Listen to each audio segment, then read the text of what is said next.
Good evening. Thank you very much for joining us here on Urban Debate on Mirror Now. I am Heena Gambhir. You know, it's good to do things you enjoy, but how far can you go with a hobby? And at what point does it become an addiction? I'm asking this because of an incident that took place in Lucknow in Uttar Pradesh. A 16-year-old boy from Lucknow killed his mother. Yes, you heard me right. A teenager killed his own mother after she scolded him, after she tried to stop him from playing online video game PUBG.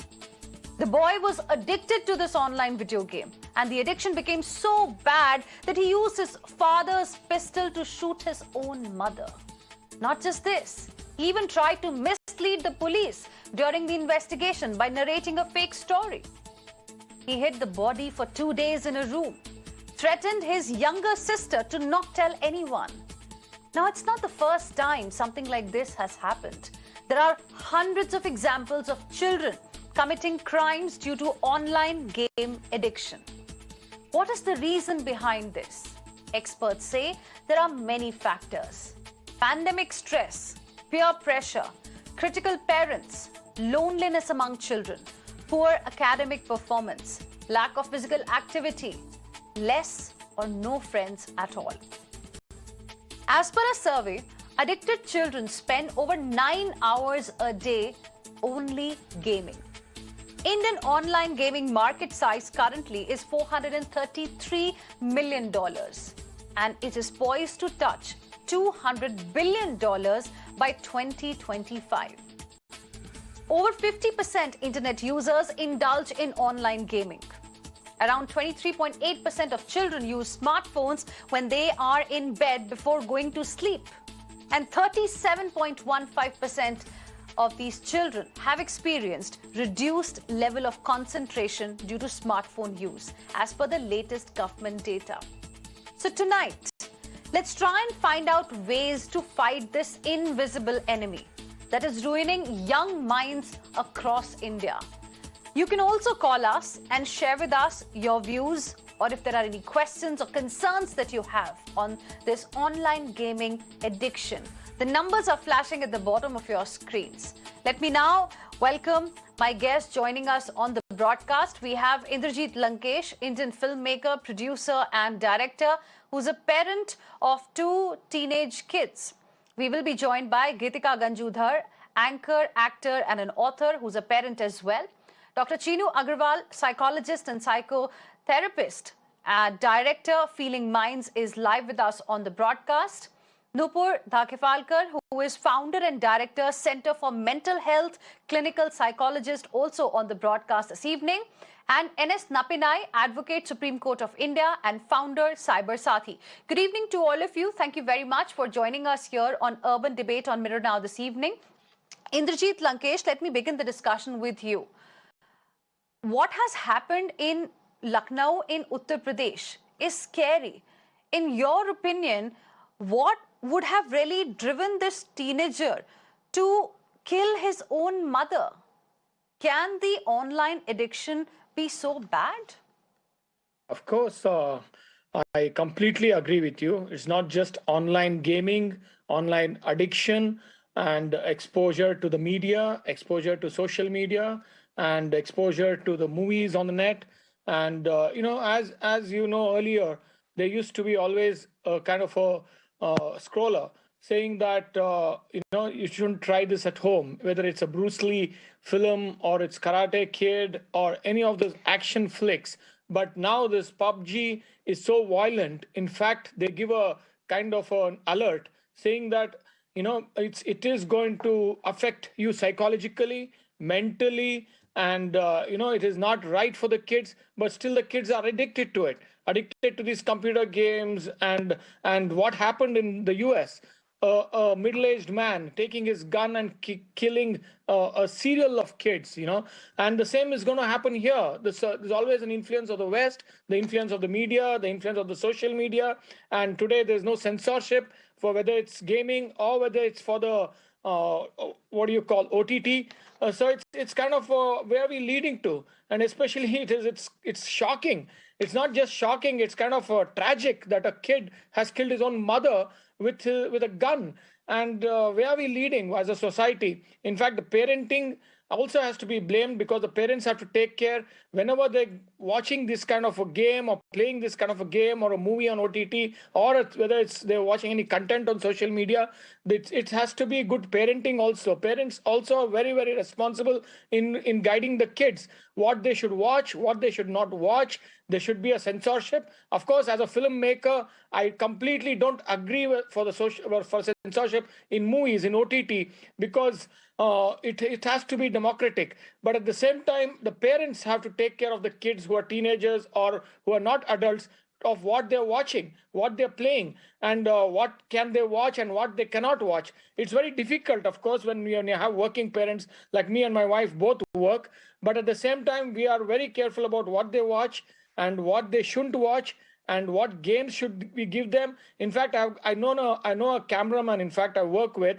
He hasn't had TV just because it's going to affect the kids. He hasn't brought any games for the kids, but because it's going to affect the kids. But whether it's drastic or not, I can't completely agree with him. But what content they have to watch, that has to be kind of taken care of the parents. Parents are directly or indirectly or relatively or completely, I don't know how much of percentage, but they are involved in bringing up the kids and influencing them on what to watch, what not to watch. And today, if the son has killed his own mother, the responsibility lies with the parents as well, because they have allowed him to play these games and they have allowed him to watch this content. Role of parents, of course, is very, very important, and that's why on this panel today we have parents as well, parents like you, who can tell us about the what is being done right now to stop children from getting addicted to online gaming. Because Geetika Ganju Dhar, now the kind of incidents that are being reported from different parts of the country, what has happened in Lucknow, a 16-year-old boy killing his own mother, only goes to show that this addiction has started fueling criminality. It is becoming another substance addiction that we have in the country, another menace. First of all, my deepest condolences to the father, the sibling, the extended family, and also my deepest condolences to the child who has shot his own mother, because his life ahead is anything, if anything, is going to be challenge after challenge. See, we are living in a world, in a country, in a society which is in flux. This is probably one of the worst phases of human civilization. To say that every parent out there is not doing their best is very unfair. But parents of this generation are also tackling a host of new situations, a host of new challenges, a host of new problems. This explosion, this digital explosion, it's unprecedented. Every parent does their best, whatever their circumstances are. So I'm not going to really blame the father or the mother for this incident. But these are the times we live in, and all parents just have to be very, very conscious that we have some immense challenges coming in from the digital world. The government did its job and banned the game. The child was still able to access it. I feel that this one case should also be looked at in isolation, because here, obviously, the child seems to have some psychiatric issues, because he also hid his mother's body for 2 days and put some kind of freshener to, I think, not let the stench come out. So instead of really going at this case, hammer and tongs, we will have to look at it with a lot of compassion, empathy, and an in-depth analysis, really, as to where we as a society are going wrong, we as an ecosystem are going wrong, and how parents today really are battling so many challenges when they're trying to bring up their children. It is not an easy time to bring up children. All of us are professionals. We have to earn our livelihoods. We have careers. At the same time, we have 2 children. It's not easy. It's not easy. But yes, this incident for India, at least, it's so unfortunate, really, but it will serve as a wake-up call for parents across the country. And I request the media, instead of making one big hangama out of this, let's look at it with compassion. Let's take this opportunity to actually put the spotlight on this issue of gaming addiction. Addiction is a mental disorder. Any addiction is a problem. This is a mental disorder. We all need to get together and address it in that fashion and not sensationalize this issue, because this child is still alive. The boy who shot his mother, he still has a life ahead of him. That poor father, the children are his. So I request not to sensationalize this and have some very intelligent debates on this. The government needs to pass some more laws, to put in some more stringent guidelines. And all parents across the country, unfortunately, this is a wake-up call, but pick up your child's gadgets and take a look at them, take a look at what is on them, take a look at how you're dividing your time between your professions, your personal needs, and your child. Relook at the entire system. This may die down in the next 2 months, but I think parents, instead of being blamed, you have to, there is a lot happening and a lot of factors will come together to address this new monster that we as parents are tackling on a daily basis. I don't know of a single mother. My daughter goes to a girls' school in the city of Mumbai. I don't know of a single mother and a single father who not discussed this problem of gaming addiction. Mind you, why has it come now? Why is it such a big explosion now? These children have come out of 2 years of sitting at home. End of the day, how much can the parents also... And during those 2 years, parents had no option but to give a smartphone to the child so that the child could actually continue his or her education. Correct. Education. No, I'm not blaming the parents here. Right. Gitika, I'm not blaming the parents here. I'm just saying we were, as parents during the pandemic were forced to give smartphones to children because that was the only way of continuing their education, either a laptop or a smartphone. That was the only way. So the times are very, very difficult. And trust me, the idea behind... Yes. Also, what happened during COVID was that... the idea behind having this show... Yes. No, Heena, I have complete respect for you and your credibility and everything. And I know I watch you a lot. So, but what also happened during COVID was that the staff at home was reduced. Parents were working from home. Somewhere, yes, of course, parents laxed because end of the day, you're coping with 24/7 being locked up. You're doing household errands, chores. You're delivering on your work also. You're handling your own mental health issues.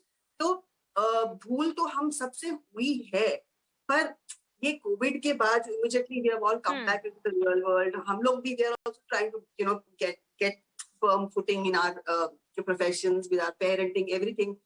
तो ये incident जो है ये एक बहुत unfortunate wake up call है. It's a very unfortunate wake up call, but I'm saying let's just all now just take a look at what is really happening with our children. We need to see this incident as a wake-up call, and that's the reason why tonight on the show, I want to focus on solutions.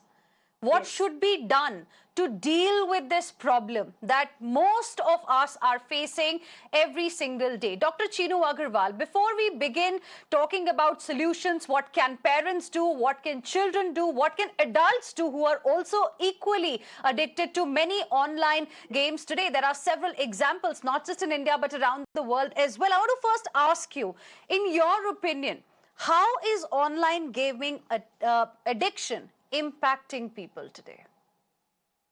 Very good question, Heena. And you'd be surprised to know that gaming addiction started getting attention of mental health fraternity since more than 10 years now. And in 2013 itself, it was included in the DSM-5, which was a diagnostic and statistical manual of psychiatric disorders, as a disorder with the corollary that we need more research on it. And then WHO also included in ICD-11, that is the International Classification of Diseases. And we have a robust body of research which is saying that gaming addiction is impacting not only children and adolescents, but also adults. And we can actually see the changes, anatomical changes in the brain of people who are addicted to gaming. We can see the physiological changes. We can see their mood disorders. We can see that their sleeping patterns are disrupted. We are seeing that they are facing a lot of stress, anxiety, depression. We are seeing that the academic performance is going down. We are seeing that they are getting more and more isolated. They are not able to cope up with their life. There is a functional impairment where they just don't want anything else. They just want to, lock themselves up or being left to play their game.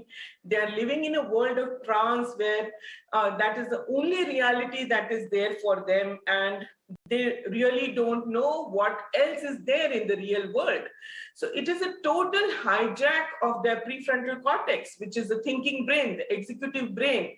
And most of them do not even know what they are into. They're not even having any insight into it. And so one research said that, most of the children who are into gaming addiction will be in denial, where they will say कि नहीं मैंने तो एक ही घंटा खेला था, आधे घंटा खेला था. They will not even own up to the time that they are spending on their gaming. And so it is, the answer to your question, it is impacting not only mental, emotional, but also physical health, where we are seeing that, they are unable to do any task. Their physical development is not happening because they are not conscious of eating. They're not conscious of sleeping. They're not conscious of having any exercise. And so the physical health is also taking a toll. And that's why it is having a great impact on the physical, mental, and as well as the social health of the children, where they are now not ready to mingle with the real world, with real friends, with real people. They just want to be left with their gadget and its, addiction. That's all. So then, Ms. Nupur, in a way, it is becoming just like any other substance addiction that we have as a problem in the country. And do you believe excessive violence in these online games that many are getting addicted to is actually making children getting attracted to violence, and that's fueling criminality? Earlier it was Blue Whale, now it is PUBG, even though it's banned. Right. So a very important question to address. And so what happens is when children are addicted to games, and especially if the games are full of violence, like shooting and killing and those sort of things, and when they are continuously exposed to it, it normalizes violence. It desensitizes children to violence. So at one point of time, if they're not exposed to it, it's shocking, it's disturbing. But when that is something you're exposed to time and again and constantly, and that is something you're most of your waking time you're involved in, it becomes very normal. It doesn't become shocking anymore. It doesn't become something you shouldn't do anymore. And as children, teenagers get desensitized and it becomes normal, that is something that comes into their behavior as well. Cues from games where if somebody's attacking you, somebody's hurting you, or somebody's doing something that is not to your benefit, or coming in the way of things that you want to do, violence is the answer in these violent games. And because that is normalized, it gets transferred to real life as well. And one of the reasons why I think being a trauma-informed, trauma-focused therapist, I feel that one of the reasons why this is so attractive or children get so into this, into gaming, is because it provides dissociation, it provides a distraction from reality, which may be even more painful, a reality in which they may not be able to stand up for themselves, a reality in which they may feel meek, they may feel insecure, they may feel like they do not have power. Violence in video games gives some sort of control, gives some sort of agency, gives some sort of power. And that also brings about some sort of pleasure to the brain, to the pleasure in the sense, I don't mean joy pleasure, I mean the pleasure mechanisms of the brain, where you're away from reality, which is not good for you, which you don't feel good about. You're in an alternate reality where you have more control, you're less insecure, you have more power.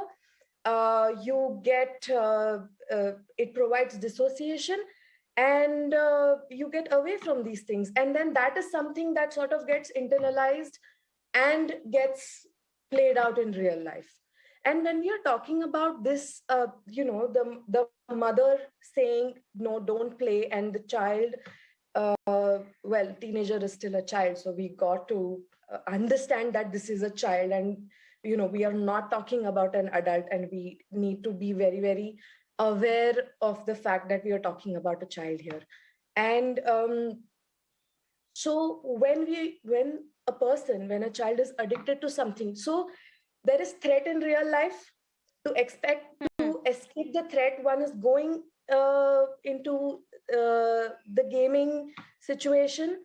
And when that is, when there is threat of coming back to real life. So when I'm saying don't play PUBG, when I'm saying don't be in your alternate reality, I'm telling you to come to the real, to the reality, to the actual reality. And yes, that I think you've hit the nail on the head. It in a way provides a distraction from reality. And that's the point we need to address. How to ensure that people who are feeling lonely, who feel that maybe online gaming is the best way to deal with the situations that they are into, maybe we need to focus on that aspect. And I want to now talk about solutions. Before that, let's also take the opening comments from NS Nappinai. Ms. Nappinai, are there laws to regulate online games? Can there be checks and balances as to what a child is being exposed to when it comes to online gaming? Because this industry is just exploding. I gave you some data. It's expected to get even bigger by 2025. And here we are talking about 41% of India's population, 55 crore people, that is below 20 years of age, an entire generation. Heena, absolutely right. And the case that you're talking about is what we would categorize as shocking one's conscience. Having said that, I want us to be mindful of the fact that this is a case which is still pending trial. So whatever comments I'm giving are more as a generic one and not specific to this case. I was very intrigued to listen to all the speakers before me because very valuable points came up. And Nupur's was the perfect segue for what I wanted to share. Suler, a writer, talks about disinhibition on digital spaces. And he talks about this kind of, the violence online as toxic disinhibition. In my first book, I referred to it instead of disinhibition as disassociation. And the reason for that is that when people are engaging on digital spaces, they do understand that there is a delineation between reality and virtual. And therefore, if you see all the imagery which you were sharing whilst everybody was speaking, there was so much violence there against people, against persons. You have shootings, you have bombing, everything happening, right? And yet you expect a child who may not have the maturity to understand the delineation between what is happening in a virtual world to know that the real world is different. So this disassociation in terms of what happens on screen, when it converts into the real world, where a child lacks mental maturity to know the difference, where they lack the maturity to understand what is legal, what is illegal, what is moral, and what is immoral, then all lines are crossed. And here, what is the role that law can play? You're already seeing that a ban did not work. So this has been my stand always. Merely saying ban it off with their head is not going to help. Law and regulations have to take a very nuanced way of looking at it. One possibility could be age gating. I wrote about it when the first bit of issues arose, even with respect to the digital code, etc., and with respect to regulating OTT platforms and online gaming. Look at the situation today. You talk very eloquently about the kind of exponential growth that this is going to have, but we are looking at this kind of a psychological problem in a 2D situation. But with the metaverse and with virtual reality, it is immersive technology. So you're going to have people actually playing these kind. One of the largest draws for the metaverse is online gaming and the experience, the real life experience that it gives. Yes. So imagine the kind of impact something like that will have when you're dealing with this level of violence. So in law, what you already have is limitations and restrictions in terms of sexual content, violent content, content harming children, etc. So the issue is really about how well can you implement existing law and how can we bring in laws which are specific to these domains, wherein there will be sufficient penalties. And the penalties can't really vest only with the user, or, there is no point blaming parents, etc. You have to put certain responsibility on the gaming developers, on platforms which are hosting them, and on technology which can be applied for age gating or restricting access, etc. So that would be the first step in terms of using technology along with regulations to find solutions. Ultimately, any tech-savvy youth, and most of them are tech-savvy, will find circumventions. But nevertheless, they are still circumventions, and at some level, they all know that they are violating the law. They know they are transgressing somewhere, So at that level, they still exercise some caution in their conduct. But when you give it as a free-for-all and open to all... So a multi-pronged approach is what is required to deal with the current problem, and it is a crisis that needs to be addressed. Yeah, we need nuancing. Absolutely. Let me also, hear. Yes, let me also hear what the people have to say. Some viewers have also called us. Then I'll come back to my guests. We have with us Srinivasan joining us from Belgaum in Karnataka. Appreciate you joining us here on Urban Debate on Mirror Now. What is it that you will like to say? Yeah, good evening.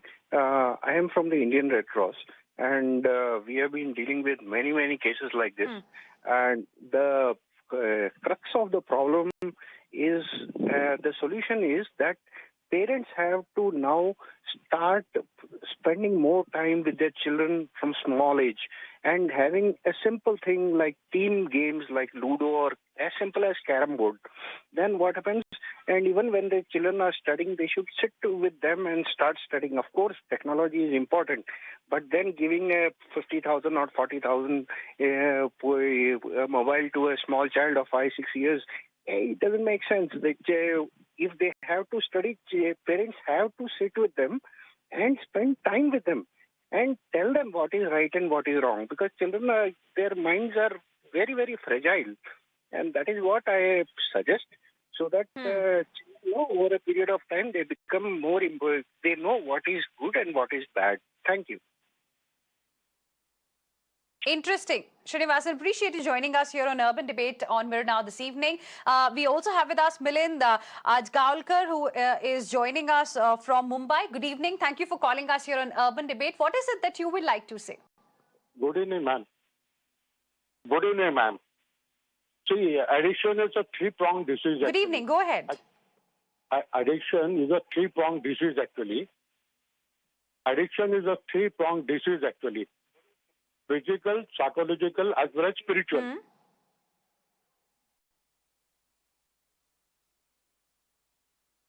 Okay.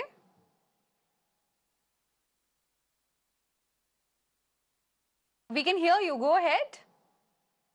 Psychologically, it can be treated by giving some medicine or something.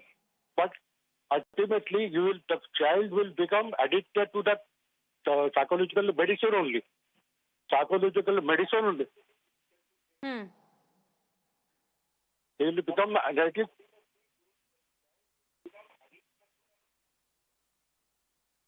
I think we're having some problem with the connection out there, but I got your point. Appreciate you joining us here on Urban Debate on Mirror Now. These are some important points that have been made. Let's now focus on solutions, as I mentioned earlier. Indrajit Lankesh, as one of our viewers also mentioned, parents have to start spending more time. As a parent, what is it that you are doing? What is it that you think should be done to protect? Because these are our own children that we are talking about.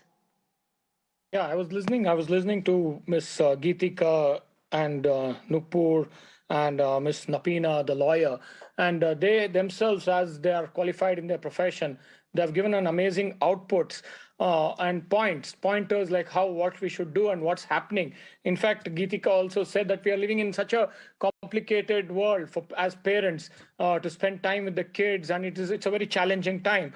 But I still appreciate the panelists who come here and the discussion and debate you're having, Heena, because when I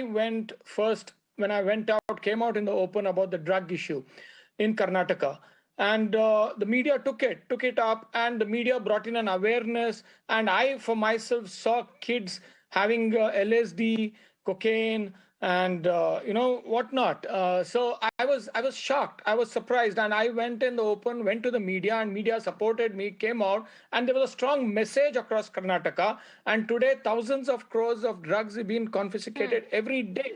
And it's in the media, it's in the papers, and the strong message has gone across. And of course, rapidly it's come down. But Bangalore being the biggest hub for drugs today, that is another addiction, and that is the biggest problem, as well as the subject what you have taken now, the video games and 16-year-old boy killing a mother. I suggest the solution should be first awareness through media and through debates like this, and I appreciate Heena for this, and some stringent laws as well. When we created an awareness in the media about drugs, the kids after 84, 85, after Rajiv Gandhi brought in some rules, after that there was no rules at all for ganja or for these drugs. People didn't know that it was a crime. Some kids from school and colleges, they thought it was some glamour, going to parties, having some fun, and like tablets like LSD, where you go 24 hours unconscious. And later, when they got caught and the message went across, today they know that it's a crime, they'll end up in jail. So the same kind of stringent laws has to be brought in. Awareness, that's one thing that you have mentioned is very, very important, and it is the right time to, begin talking about it. 1 second, okay. PUBG themselves. Very quickly, yes. In fact, they've come out, and it's all continuously under scrutiny that it's a violent game, it's excessive violence, can trigger aggressive thoughts. After all this, why do you still allow a 16-year-old boy to play PUBG? Some awareness has to be brought in, some stringent laws has to be brought in, and censorship has to be brought in for these games as well. Just why do you bring in censorship for movies? Well, absolutely.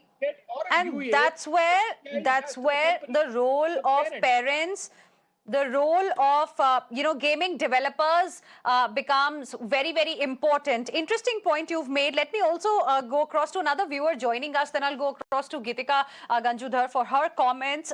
Harish is joining us from Chennai this evening. Good evening. Thank you for calling us here on Urban Debate. Okay, we've lost that connection. We'll try and get him back. But Geetika, now talking about solutions. As a parent, what is it that you are doing to protect your child? What is it that you can share with us, share with the parents who are watching you right now, with the children who are watching you right now, to protect the kids? Because it is a vulnerable time that we are talking about, and it is expected to get worse, as Ms. Nappinai also explained to us. Heena, so you know what my approach is, and I'm going to tell you what I as a mother am doing. And I think that personal experience of mine may help a few viewers watching. I'm placing compassion at the center of the solution.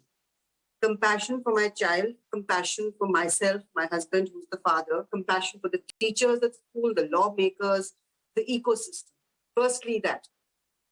Secondly, what my mother and father had to go through to bring me up is very different from what I and my husband are tackling to bring my daughter up. So we have to address it in context of today's times.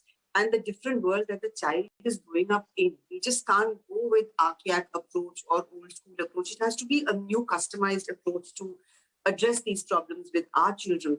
Now, what I have been trying to implement over the last few months is that, see, all of us have careers. We're all looking at achieving certain dreams of our own.